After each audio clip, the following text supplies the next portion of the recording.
인 바이블 재미있는 신학 이야기 신약 강좌를 맡고 있는 조병수 교수입니다. 지난 시간에는 우리가 신약 성경이 어떤 생김새를 가지고 있는가에 대하여 공부를 했습니다. 이제 오늘부터는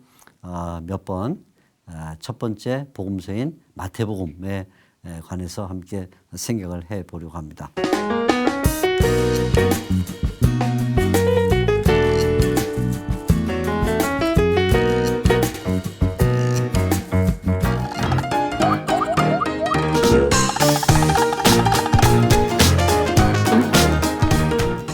마태복음을 기록한 분은 마태입니다. 근데 이 마태라는 그 이름은 신약 성경에 모두 5번 나옵니다. 그런데 이 복음서들 가운데서 마태복음에만 마태라는 이름이 정확하게 나오고 다른 성경들은 도리어 마태의 다른 이름인 레위라는 이름으로 나오는 것을 볼 수가 있습니다. 그러니까 벌써 어떤 느낌을 갖게 되는데 마태복음을 쓴 마태가 이 마태복음에서는 레위라고 하지 않고 마태라고 한 까닭은 자기가 쓰고 있다는 것을 보이고 싶은 그런 의도가 들어있구나 이런 생각을 해볼 수가 있습니다. 자, 이 마태복음은 여러 가지 특징을 갖고 있는데 그중에 가장 특징은 늘 했던 말을 자꾸 반복한다는 것입니다. 그래서 예수님께서 하신 말씀들을 기록을 할 때 예수님이 앞에 한 말을 뒤에다가 다시 또 적는 그런 반복 방식을 사용을 합니다. 아주 반복되는 것이 너무나 많기 때문에 어떤 경우에는 이거 내가 아까 읽었는데 또 나오네? 이런 그 느낌이 어떤 경우는 2번, 3번 이렇게까지도 반복되는 경우들이 있습니다. 이것은 이제 마태복음이 가지고 있는 대단히 독특한 성격이 되는데 몇 가지 점에서 이 내용이 반복되는 것을 살펴볼 수가 있습니다. 가장 먼저 단어가 반복되는 것을 볼 수가 있습니다. 예를 들면 예수님께서 하신 말씀들 가운데 유명한 겨자씨에 대한 이야기가 있습니다. 겨자씨 비유 아시죠? 겨자씨가 마태복음 13장에 보게 되면 겨자씨가 비록 작은 것이지만 나중에는 공중에 그 새들이 깃들 정도로 큰 나무가 된다면서 겨자씨에 대한 이야기를 13장에 합니다. 그런데 이 겨자씨가 또 어디 나오냐면 17장쯤 가게 되면 다른 이야기로 나옵니다. 너희에게 만일 겨자씨만한 믿음이 있다면 그렇게 얘기가 나옵니다. 그러니까 앞에 13장에 겨자씨라는 단어를 사용했는데 그때는 비유로 사용했다면 이번에는 믿음이 겨자씨만큼만 있어도 산이 옮길 정도의 능력을 발휘한다 이런 이야기를 합니다. 겨자씨라는 말을 이제 이렇게 2번 반복하는 것이죠. 교회라는 말이 복음서에는 유일하게 마태복음에만 나옵니다. 교회가 굉장히 중요하지만 마태, 마가, 누가, 요한복음 가운데 교회라는 단어를 쓰고 있는 것은 마태복음밖에 없어요. 그런데 마태복음에 2번 반복해서 나오는 것을 볼 수가 있습니다. 한 번은 마태복음 16장 18절에 예수님께서 말씀하시기를 내가 나의 교회를 이 반석 위에 세우리라 할 때 교회라는 말이 한 번 나옵니다. 그리고는 18장 17절에 예수님께서 다시 한번 교회를 말씀하시면서 교회에 하늘의 권세를 줘서 하늘에서 땅에서 매면 하늘에서도 매이는 그런 일이 있겠고 교회에 권세를 줘서 땅에서 풀면 하늘에서 풀리는 그런 권세를 갖겠다. 그런 말씀을 했어요. 그러니까 16장에 교회라는 단어가 한번 나오고 18장에 또 교회라는 단어가 나오는 이런 반복되는 형식을 가지고 있다는 것이죠. 너무나 많아요. 이 단어가 앞에 나왔는데 다시 뒤에 또 나오나 이런 경우가 아주 많아요.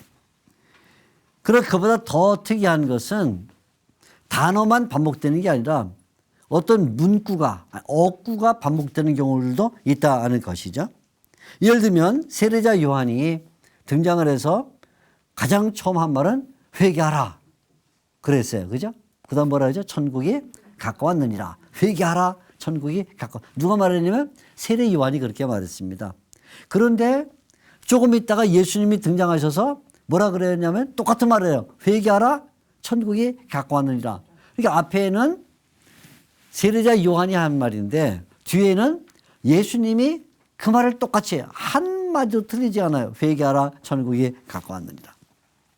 세례자 요한이 자기에게 나오는 바리새인들을 보면서 독사의 자식들아 또는 독사의 새끼들아 그렇게 불렀습니다. 근데 나중에 예수님께서 똑같이 유대인들을 향해서 독사의 자식들아 독사의 새끼들아 하면서 그들의 악함에 대하여 지적하는 그런 내용이 나옵니다.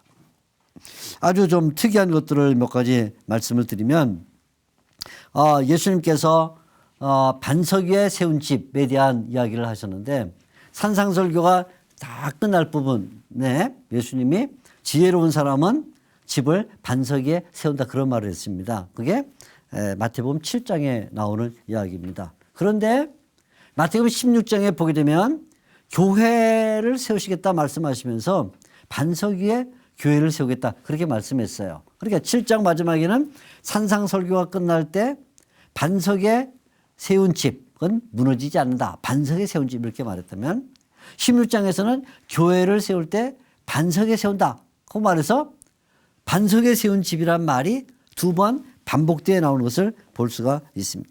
심지어는요. 어떤 경우에는 구약 성경을 인용할 때 구약 성경 인용한 것도 똑같이 앞에 한 번 뒤에 한 번 이렇게 인용하는 경우가 있어요. 그게 뭐냐면 호세아서 6장 6절인데 호세아 6장 6절에 보게 되면 하나님이 말씀하시기를 나는 긍휼을 원하고 제사를 원치 않는다 그런 말이 있어요. 아무리 우리가 하나님 앞에 제사를 송아지 양 이렇게 드려도 우리가 세상 사는 동안에 긍휼을 베풀며 살지 않으면 하나님이 그런 제사를 받지 않는다. 그런 뜻이죠. 나는 긍휼을 원하고 제사를 원하지 않는다. 그러니까 우리가 혹시 하나님 앞에 좀 돈이 없어서 양을 큰 걸 드리지 못하고 조그만 걸 드리더라도 소를 드릴 능력이 없어서 비둘기를 드리더라도 우리가 세상 사는 동안에 이웃 사람들에게 자비를 베풀고 긍휼을 베풀고 살면 하나님이 그 작은 예물도 기쁘게 받으신다. 그러나 우리가 아무리 송아지 엄청난 재물을 드려도 우리가 세상을 사는 동안에 긍휼을 베풀고 살지 않으면 하나님이 그 큰 재물도 좋아하지 않는다. 그런 뜻이 뭐냐면 호세아 6장 6절에 나는 긍휼을 원하고 제사를 원치 않는다. 이렇게 말했는데요. 이 말씀을 예수님이 두 번 그대로 갖고 오셔서 말씀을 해요. 한 번은 마태복음 9장 13절에 마태복음 9장에 또 한 번은 마태복음 12장 7절에 똑같이 말해 두 번. 그러니까 호세아 6장 6절을 예수님이 앞에도 한 번 인용하시고 뒤에도 한 번 인용을 해서 마태복음은 예수님의 그 이야기들을 자꾸 반복하는 그런 성향을 가지고 있다 그런 내용입니다. 그런데 아주 특이한 것은 뭐냐면 이렇게 단어를 반복할 뿐만 아니라 아까 말한 겨자씨, 교회 이렇게 단어를 반복할 뿐만 아니라 문구 회개하라 천국이 가까웠다. 회개하라 천국이 가까웠다. 반석 위에 집을 세운다. 반석 위에 집을 세운다. 이런 나는 긍휼을 원하고 제사를 원치 않는다. 나는 긍휼을 원하고 이런 문구만 반복되는 게 아니라 어떤 때는 내용 자체가 반복되는 경우들이 있어요. 그건 뭐냐면 예수님이 오셨을 때 예수님은 임마누엘로 오셨다. 하나님이 우리와 함께 하신다. 그래서 예수님이 어린아기로 오셨을 때 임마누엘이 하리라 그렇게 말했죠. 그렇죠? 하나님이 우리와 함께 하신다. 그거는 마태복음 1장에 나오는 얘기예요. 그런데 맨 마지막 마태복음 28장에 보면 어떻게 이야기가 끝나냐면 예수님께서 제자들에게 말씀하시기를 내가 세상 끝날까지 너희와 항상 함께 있느니라. 그렇게 끝나요. 자, 1장에 예수님이 오신 그 사건은 하나님이 함께 하신다는 것이다. 임마누엘. 마태복음 28장 20절에 내가 항상 함께 있느니라. 이렇게 끝나서 1장에 함께 하신다는 내용이 28장 끝에 다시 반복된 이런 형식을 취하고 있다는 것이죠. 심지어는 예수님께서 약간의 떡을 많은 사람에게 먹였다 하는 이 내용이 두 번이 나와요. 한 번은 떡 5개를 가지고 예수님이 5,000명을 먹였다 했는데 조금 있다가 보면 떡 7개를 가지고 4,000명을 먹였다. 그러니까 똑같은 사건이 두 번 반복되는 그런 경우를 봐요. 그러니까 내용이 이제 반복되는 것이죠. 이것은 뭐냐면 마태복음이 가지고 있는 반복적 성격인데 여기에는 두 가지 중요한 뜻이 들어있어요. 첫째는 뭐냐? 예수님은 동일한 말씀을 하기를 좋아했다 하는 것이죠. 예수님은 동일한 말씀을 하기를 좋아했다. 어떤 경우에 보면 목사님들도 지난주에 말씀을 하고는 너무 중요한 거는 이번 주에 설교할 때 또 말씀을 해요. 그때 성도님들은 전 지난주에 말씀하신 건데 이렇게 생각할지 모르지만 왜 이렇게 말하냐면 중요하기 때문에. 예수님도 왜 자꾸 말씀을 반복하시냐면 이것은 중요한 말이다 하는 강조를 위해서. 둘째는 마태가 그러면 그 두 가지 가운데 하나만 기록하면 될 터인데 왜 두 가지를 다 기록하는가? 두 가지를 기록하면 어떤 문제가 있을까요? 종이가 많이 들겠죠. 그죠? 똑같은 말 한 번만 기록하면 종이를 아낄 수 있는데 그거를 마태가 두 번 다 기록하는 것은 마태의 마음속에는 사실대로 기록해야겠다라는 생각이 들어있었다 하는 거예요. 그러니까 자 한번 칠판을 보겠습니다. 이런 얘기예요. 마태복음에는 반복이 많이 나온다. 마태복음에는 반복이 많이 나온다는 말은 반복, 그 특징이 반복이다. 마태복음의 특징은 반복이다 하는 것은 첫째, 단어가 반복되는 경우가 있고 둘째, 문구 또는 어구가 반복되는 경우가 있고 또 어떤 때는 셋째, 내용 자체가 반복되는 경우가 있다. 이렇게 얘기를 했습니다. 세 가지가 있어요. 그럼 왜 이 반복을 계속하는가? 이걸 반복을 안 하면 종이도 줄일 수 있고 시간도 줄일 수 있고 잉크도 줄일 수 있는데 그때 반복하는 이유는 두 가지 때문이다. 첫째는 예수님은 반복을 좋아했다.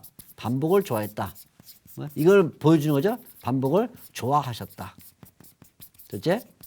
둘째, 이번에는 마태 차원에서 보면 마태는 사실대로 기록하려고 했다 하는 거예요. 사실대로 기록하려고 했다. 사실 기록.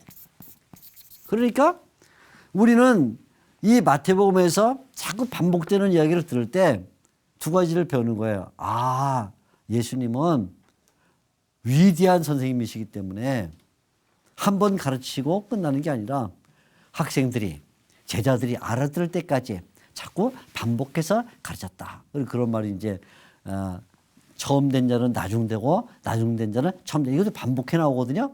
아, 그래서 알아듣게 만들었다. 또 하나는 마태는 예수님이 하신 그 말씀을 하나도 빼놓지 않고 가능하면 사실대로 기록하려고 했다는 두 개의 교훈을 우리가 배우게 되는 것이죠. 자, 근데 이렇게 우리가 마태복음의 특징 가운데 반복이라는 특징을 가지고 보면 이제 마태복음이 어떻게 생겼냐 할 때 그 마태복음의 생김새와 관련해서 굉장히 중요한 사실 하나 깨닫게 돼 있어요.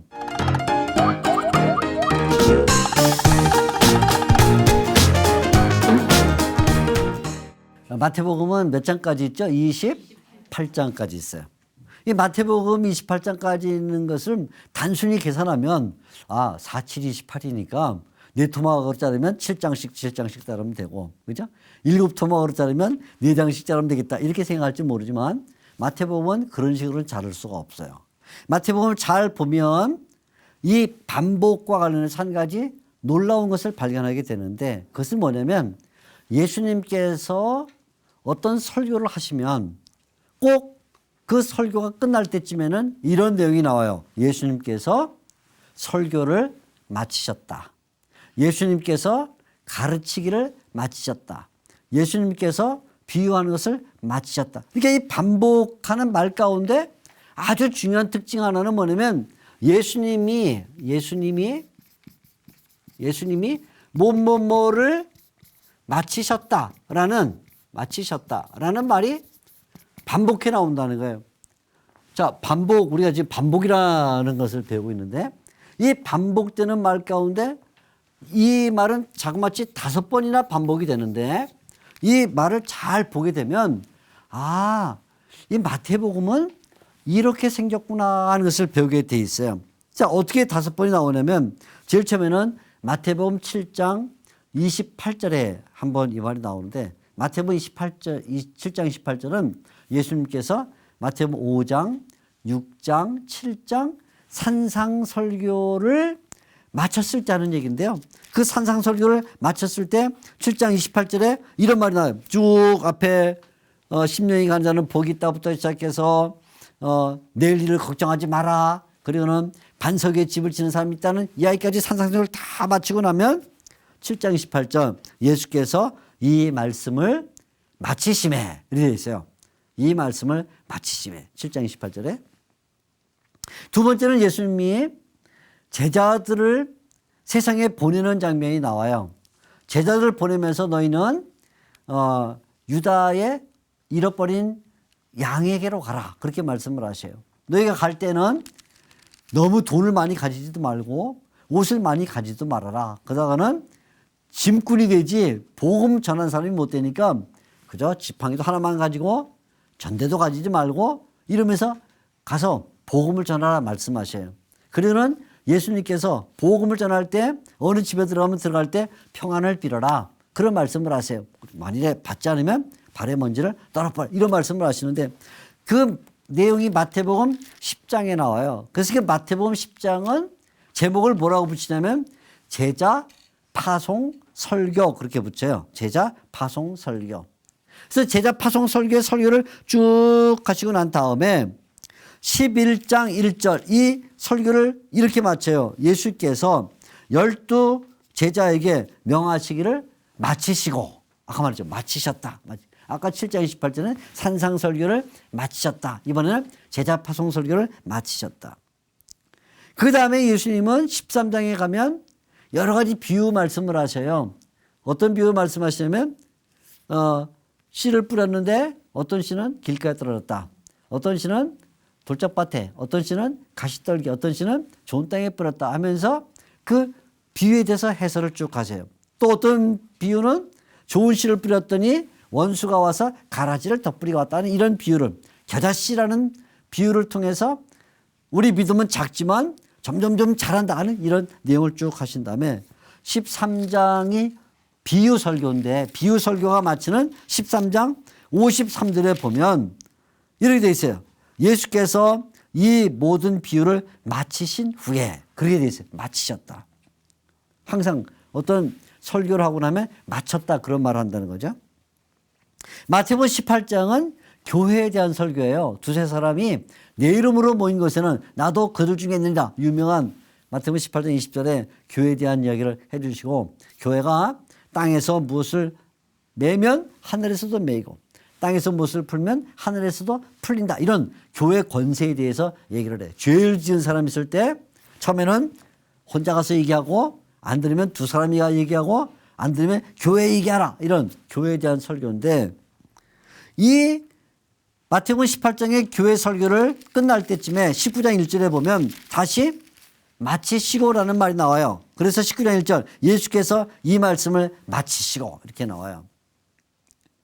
다섯 번째는 예수님께서 25장에 보면 종말에 대한 설교를 하셔요. 하늘에 별들이 떨어질 것이다. 부터 시작해서 전쟁이 일어난다. 또 핍박이 올 것이다.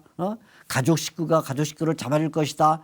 이런 말을 쭉 하고 난 다음에 26장 1절에 보면 이 말씀을 다 마치시고 이렇게 나와요. 자, 그러니까 재밌죠? 우리가 이 마태복음에는 특징이 반복이 된다 이렇게 얘기했는데 반복이 되고 있어요. 반복. 어떤 때는 단어가 반복되고 어떤 때는 문구가 반복되고 어떤 때는 내용이 반복된다. 그러니까 마태복음의 특징 그러면 반복이다. 그죠? 금방 우리가 굉장한 사실을 마태복음은 반복이다. 반복되는데 그중에 문구와 관련해서 5번 반복되는 문구가 하나 있다. 뭐냐면 예수님이 뭐를 마치셨다라는 말이 산상설교가 끝난 다음에 제자 파송설교가 끝난 다음에 비유설교가 끝난 다음에 교회에 대한 설교가 끝나고 마지막에 종말에 대한 설교가 끝나고 나면 항상 마치셨다는 말을 쓰더라. 그러니까 마태복음에는 결국 몇 개의 설교가 들어있는 거예요.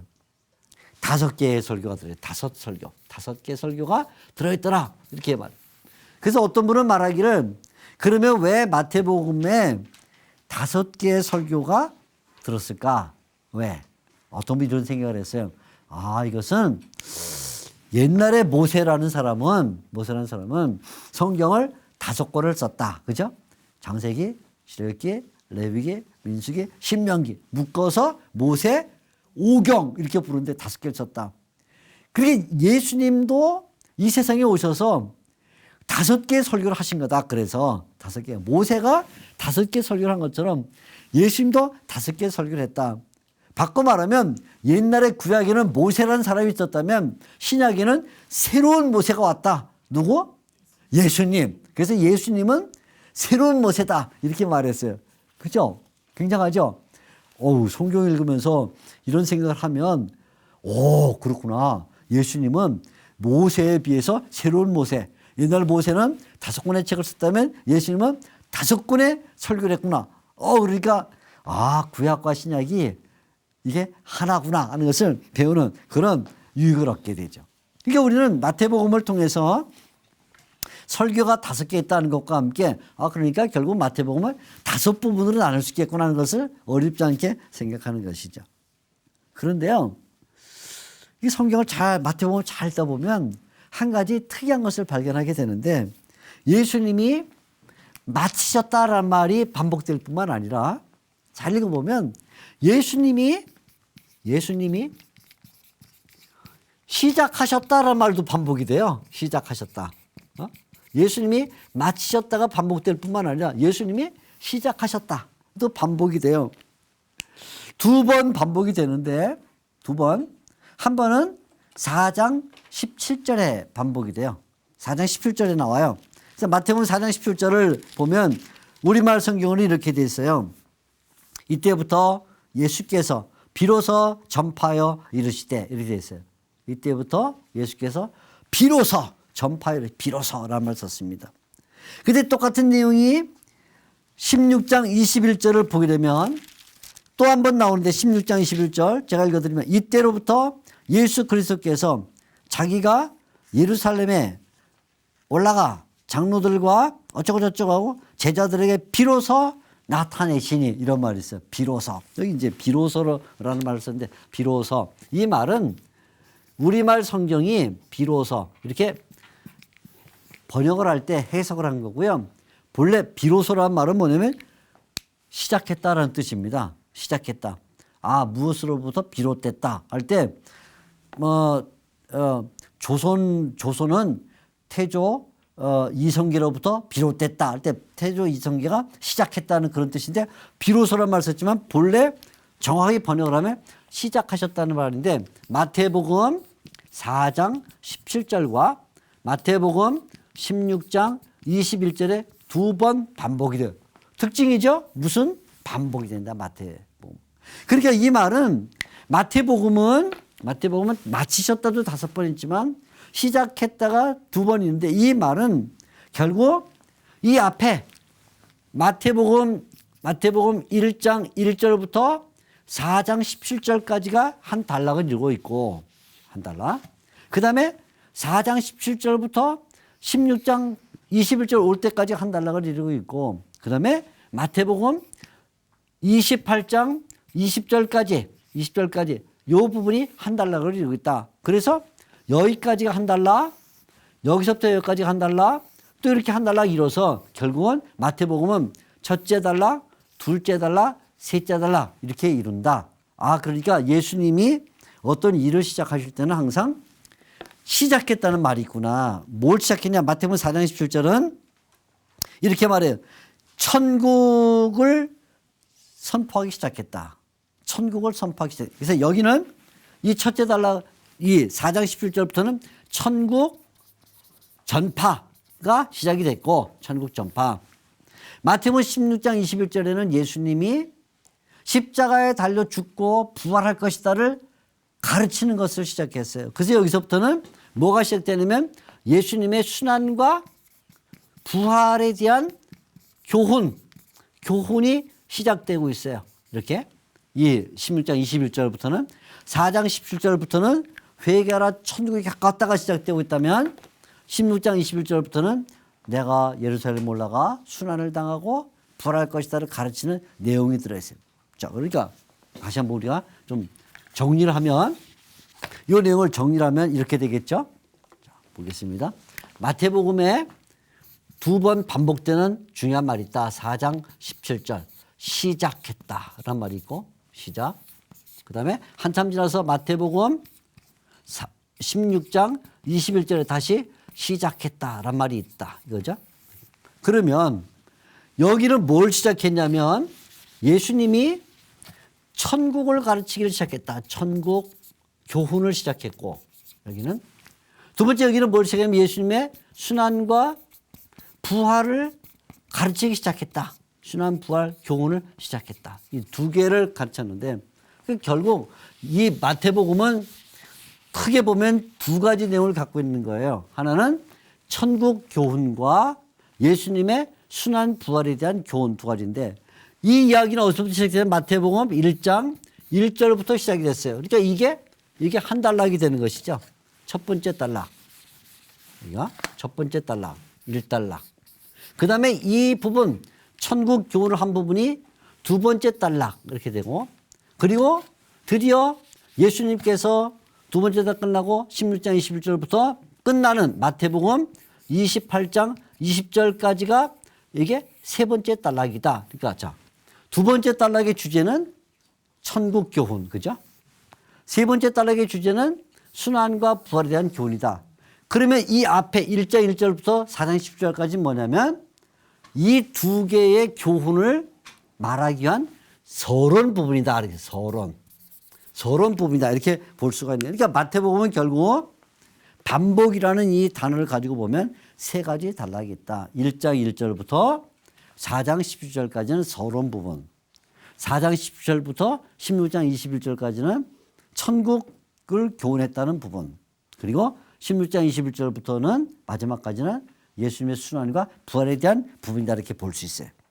그런데 놀라운 것은 이렇게 이야기를 할 때 한 가지 특이한 표현이 나오는데 그건 뭐냐면 갈릴리를 굉장히 중요하게 생각한다는 거예요. 갈릴리. 그래서 예수님께서 이 천국 복음을 전하시고 예수님 부활과 순환을 말할 때에 대체적으로 그걸 어디서부터 시작했냐 하고 말하면 갈릴리부터 시작했다고 말해요. 자, 이것도 이제 반복법인데요. 3장 13절 말씀을 보면 이렇게 되어 있어요. 이때 예수께서 갈릴리로부터 요단강에 이르러 이런 말이 있어요. 자, 요 중간 부분이 되겠는데요. 요쯤에 3장 13점 갈릴리로부터 이런 말이 있어요. 갈릴리로부터 이런 말이 있고 그 다음에 19장 이점에 19장 1절에 보면 다시 갈릴리로부터란 말이 있어요. 갈릴리로부터 또 있어요. 이렇게 두 번. 그러니까 이 마태복음은 반복을 좋아한다 그랬는데 예수님이 3장 13절에도 갈릴리로부터 왔다 그렇게 말하고 19장 1절에도 갈릴리로부터 왔다 그래서 두 번 갈릴리로부터 왔다는 것을 강조를 하면서 왜 강조하냐면 예수님은 갈릴리에서 오신 선지자이기 때문이에요. 그래서 21장 11절에 유명한 내용이 나오는데 예수님은 누구냐? 사람들이 예수님께서 예루살렘 성에 나귀를 타고 들어가셨죠. 이제 순환을 받기 위해서 갈릴리 예수님께서 나귀를 타고 쭉 예루살렘에 들어가니까 그때 사람들이 호산나 찬송을 부르면서 막 맞이했어요. 이 예수님을 호산나 찬송으로 맞이하니까 사람들이 다 구경을 나왔습니다. 도대체 누구야? 저 예수가 누구래? 예수? 많이 듣는데 누구지? 물으니까 사람들이 이렇게 대답을 했어요. 예수께서 예루살렘에 들어가니 온 서성이 소동하여 이르되 이는 누구냐? 하니까 무리가 말하기를 갈릴리 나사렛에서 나온 선지자 이렇게 불렀어요. 예수님을. 갈릴리 나사렛에서 나온 선지자. 21장 11절 내용이 21장 11절 갈릴리 선지자. 예수님의 별명이 갈릴리 선지자예요. 예수님의 갈릴리 선지자. 그런데 나중에 예수님이 드디어 십자가에 달리는 그 시점이 왔을 때 십자가에 달리는 시점이 왔을 때, 이 예수님에 대한 정체를 또 밝혀야 될 부분이 오게 되었는데 26장 69절을 보게 되면 베드로가 예수님이 어떻게 되는가 궁금해서 따라갔습니다. 그죠? 따라갔어요. 그리고 이제 부인을 하죠. 몇 번 부인? 3번 부인했어요. 난 모릅니다. 누구지? 내가 알 게 뭡니까? 나는 그 사람 따라가자. 이렇게 이제 부인을 했는데 닭이 그래서 울었죠. 부인을 했는데 그때 이 26장 69절을 보게 되면 한 여종이 베드로에게 나와서 이렇게 말했어요. 베드로가 바깥들에 앉았더니 한 여종이 나와 이르되 너도 갈릴리 사람 예수와 함께 있었도다. 그러니까 예수님의 별명이 하나 나오는데 26장 69절에 예수님은 갈릴리 사람이라는 거야. 갈릴리 사람. 자, 그러니까 예수님은 갈릴리에서 나온 선지자고 갈릴리 사람이기 때문에 갈릴리로부터 왔다는 것을 3장 13절과 19장 1절이 강조하고 있다. 이런 말이죠. 그러면 왜 예수님을 갈릴리 사람으로 또 왜 예수님을 갈릴리 선지자로 말하는가? 왜 갈릴리를 이렇게 중요하게 말하는가? 그 이유가 있어요. 갈릴리를 강조하는 이유는 갈릴리는 이방인들이 살던 땅이에요. 이방인들이 살던 땅이라 장차 하나님의 복음이 유대인들에게만 있지 않고 이방인들에게도 전파돼야 되는 그 목적을 위해서 갈릴리를 강조하고 있어요. 이 말이 어디 나오냐면 4장 15절에 나와요. 자, 4장 15절. 자, 읽어드리겠습니다. 갈릴리가 이방인의 땅이라는 것은 4장 15절 스불론 땅과 납달리 땅과 요단강 저편 해변길과 이방의 갈릴리요. 갈릴리는 이방인들이 살던 지역이라 이제 장차 예수님의 복음이 유대 땅에만 머물지 않고 갈릴리 땅에도 전파되고 나중에는 로마까지 이 복음이 어떻게 가는가를 보여주기 위해서 이방인의 땅을 강조하고 있다. 그 말이에요. 그러니까 예수님은 유대인의 메시아일 뿐만 아니라 예수님은 유대인의 구세주일 뿐만 아니라 갈릴리 지방에 살고 있는 이방인들의 구세주이기도 하고 결국은 온 이방인들의 구세주다. 그래서 온 세상에 나가서 모든 족속을 제자로 삼으라고 예수님께서 말씀하시게 됐다. 그래서 갈릴리를 강조한다. 자, 오늘 우리가 이 마태복음을 배우면서 가장 중요한 것은 마태복음의 특징은 반복이다. 여기서부터 예수님이 갈릴리 사람이라는 것과 결국 복음은 유대에게만 머물지 않고 이방인까지 나가서 모든 사람이 구원을 받아야 된다는 이 하나의 조건을 벌써 반복어를 가지고 말하고 있다는 것을 배우게 되었습니다. 다음 시간에 마태복음의 또 중요한 내용들을 더 배우도록 하겠습니다. 오늘 귀한 말씀 함께 들어주신 것 감사합니다.